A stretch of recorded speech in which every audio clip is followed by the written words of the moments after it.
Almost exactly 5 months to this day, I set out on my quest to slay every boss in Elden Ring without using any secrets. This past week, I just passed 100 bosses, and I have to say, as I look back on my journey so far, I feel kind of empty.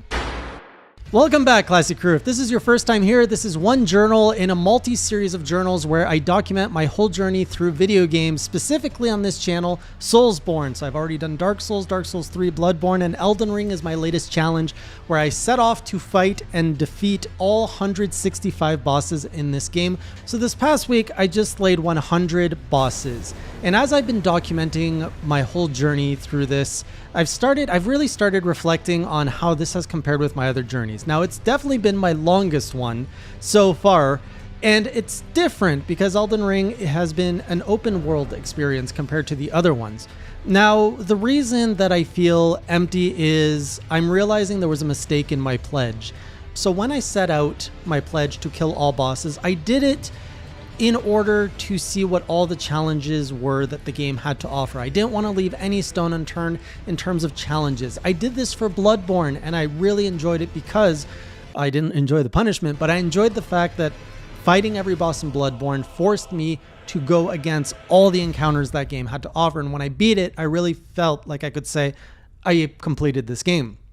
With Elden Ring, I'm realizing as I hit my 100 boss threshold that this game was not designed for you to do all the bosses in your first playthrough. The game was designed for you to make your way through the story, play this game however you want, and we all play it very differently. Myself, I'm just out here trying to find my way through and find bosses and kill things and just have my fun going through it. But the reason my pledge is maybe not the best one for my first playthrough is it's getting a little monotonous just trying to find these bosses. A lot of these bosses are meant to be found through, a certain path. You're not supposed to necessarily fight, let's say, I don't know, for example, a deathbird. There could be maybe a dozen deathbird in this game. You're not meant to go and seek out all 12 or however many deathbirds there are, just fight them over and over again. Sure, you're going to come across duplicates sometimes, but when you're doing every single boss, you're coming across all the bosses once.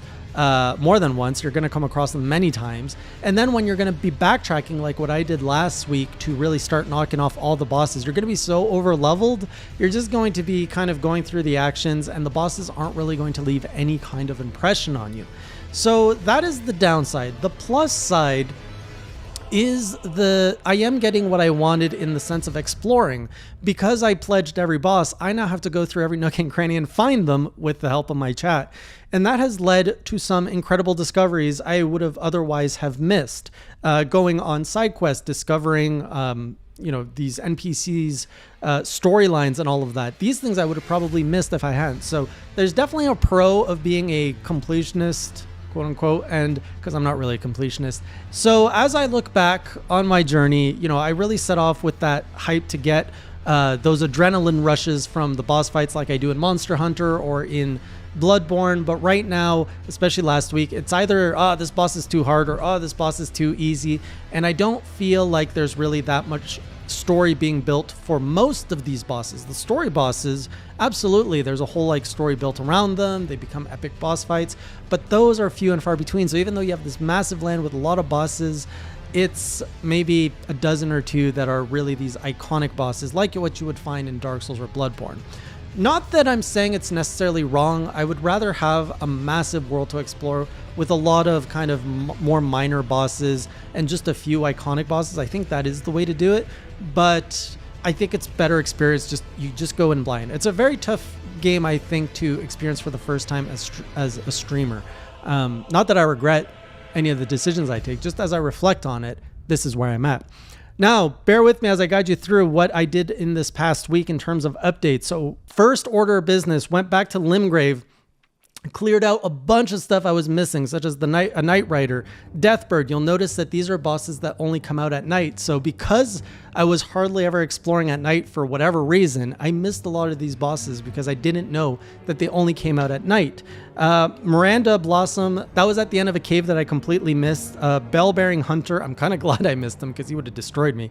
Another Deathbird, and the Demi-Human Chief, which this one I feel was a very important boss. That this is one of those examples I'm happy I forced forced myself to find it, because you find this boss by going into a cave that takes you under the sea, that takes you to that island, which I was like, how do I go there? Like 20 streams ago, I was wondering how to go there. And on that island is a dragon shrine where you can get some arcane spells. So that would have been really cool to find in the beginning of the game, but I missed out on it. Now, another thing I realized is this whole time I've been slowly shifting to faith. This whole time I've just been using a whatever like thing to cast on my left hand, on my offhand. I didn't realize I didn't really take the time to look at the other items I could use, and I found that the gravel stone seal is more efficient to cast lightning spells, which is what I really like doing. So now I'm actually starting to take my faith builds a little bit more seriously, and hopefully it's going to lead to better results of using faith incantations or spells, whatever they're called. I also finally put the Rot Eater guy down, who taught him a lesson because he was being mean to me. But anyways, he taught me a new spell too, where I can chuck a boulder across the room to people. That's pretty cool. That has been super fun to do. Even though it's so ineffective, I just really enjoy it. Now, I know that I could put in my offhand something that puts my beast spells more powerful, but it's more the novelty of throwing a rock at people that I like than actually it's how efficient it is at reducing their health pool. From there, though, I went to the Manor because I want to continue her quests. Oh boy, what's her name? So she's been busy eating the Together snake's head. And I found something. Oh, Patch, after I beat up Patch, he gave me this thing to give to her, which reminds her that, hey, you used to be a dancer. And she saw it, she's like, I don't care. I just want to eat this big snake head. And I was like, all right, you do you. And for some reason, she died. And then her knight showed up, and then we had to dance with him. So beat him. Also found a random magma worm down here around the manor, not in the manor, but outside. This one was actually quite hard to fight, but he fell because it's like my 4th magma worm at this point. It's just like, another one of these. And down there, I also found, like down the path, I found a demi-human Queen Maggie, which this one gave me a little bit of trouble, but I was able to slay it. So it was just a little area in the mountains I had not finished exploring yet. From this, I went out to clean up a few other places. So the Altus Plateau, there was a jail there that I had overlooked. And in there was the weirdest boss. There was Godfrey the Grafted, who is like a knockoff Walmart version of Godfrey. I think it's Godfrey. Yeah, Godfrey? I don't know. But this guy was basically a knockoff Godfrey. I killed him. He wasn't very special. From there wasn't much more, so I went to Kaled. There I found another Deathrite bird. I did not kill it. Deathrite birds are freaking my bane, but I did kill the Knight's Cavalry, which was nearby, and I found a Crucible Knight and a Mistbegone Warrior that are paired, and I fought them together, and they both died. Also, did some cleanup in Liurnia.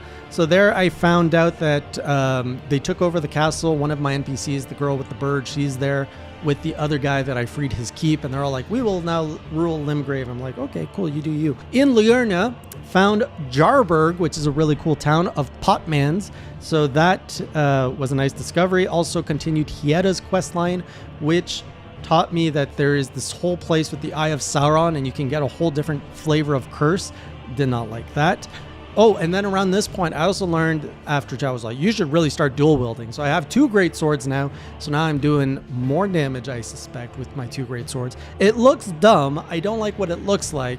But hey, if it does more damage, I'll roll with it. And then finally went to the Forbidden Lands. By the way, I keep saying I'm going to go to this castle. I think it's called Castle Sol. 3 weeks now, I'm like, I'm going to go here. I start the show. I'm going to go here. I'm going to explore it today. And I'm like, oh, what's this? What's this? 3 weeks of just being sidetracked and forgetting to go to Castle Sol because there's so many other shinies in this game. And then finally, in the Forbidden Lands, I met Shabiri, who was a really cool Ronin who was kind of sulking and sounding really cool. So I killed him and I took his drip because I wanted to look and sound cool. So now I've got a very nice Ronin set. The important part though of last week, so a lot of it was just kind of like searching for missing bosses, but I did progress Ranni's quest because I think that there's a boss here that I can miss, and it was also something I want to do to continue all the NPC quests. So somehow I ended up in Noxella City and I found a Ranni doll. So Ranni has been shrunken into a doll who now talks to me, which is kind of weird. And from Noxella City, I was able to kind of kill the 2 beasts that were hanging in the waterways or something. So that was a nice revenge on them. And I died at the end to a stupid baleful shadow. He was literally 1 hit away. I knocked him down. His health should have been out, but somehow he rose back up. And I went to give him a final blow. Somehow it went through him. It didn't connect, didn't count. And then he wombo comboed me to death, and that's how we ended the stream. It was terrible. So Noxella City is what I have left. I think if I continue exploring here, I'm going to finish Ranni's quest, which will unlock, I think, the final optional boss that I could potentially miss in the game. And then we're going to eventually go to freaking Castle Sol, see what's in there. And I will be continuing the story. I know I'm getting close, so the giant is done. I'm going to get the flame to go burn the tree, and then I have to go and seek out. Before the game ends, which is, I feel it's soon, I have to go out and find the remaining 65 bosses that are out there. I suspect out of those 65, maybe 10 are going to be hard, and the other 55 are like, ugh, just clear them to get them out of the way, put them on the counter, and off we go. So that's where we are. If you are looking at playing this game for the first time, I really do recommend go at it blind. Like don't impose any kind of predisposed like thing that, oh, I have to kill everything or everything. Your first playthrough, just play at it however you would naturally, and then second playthrough, that's where you should make a spicy pledge of any flavor that you want. So that's my advice to you. I will otherwise see you on stream. Join me there at twitch.tv/HeyJayOfficial or on the next journal, which will be Journal 20 next time. And until next time, keep it classy.